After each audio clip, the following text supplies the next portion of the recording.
রাজধানীর মোহাম্মদপুর বেড়িবাঁধ এলাকায় একটি গ্যারেজে অগ্নিকাণ্ডের ঘটনা ঘটেছে। পুড়ে গেছে পিকআপ, অ্যাম্বুলেন্স ও প্রাইভেট কার। শনিবার রাতে ঘটনা ঘটে। খবর পেয়ে ফায়ার সার্ভিসের একটি ইউনিট ঘটনাস্থলে পৌঁছে আগুন নিয়ন্ত্রণে আনে। গ্যারেজ মালিক ও পুড়ে যাওয়া গাড়ির মালিকদের দাবি, মোটরসাইকেলে ৩ জন এসে আগুন ধরিয়ে পালিয়ে যায়। পরে গাড়ির গ্যাস সিলিন্ডার বিস্ফোরণ হয়ে পাশে থাকা দুটি গাড়িতে ছড়িয়ে পড়ে। তবে এ ঘটনায় কেউ হতাহত হয়নি বলে জানিয়েছেন ফায়ার সার্ভিস।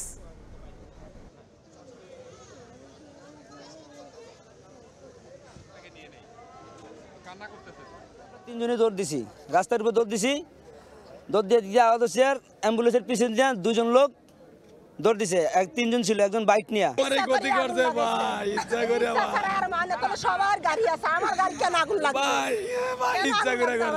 সিলিন্ডার যেন বাস্ট না হয় গাড়িতে, আমরা ওইভাবে হ্যান্ডেল করে আগুনটাকে নিয়ন্ত্রণে আসে আগুনটা নির্বাপন করছি আর কি।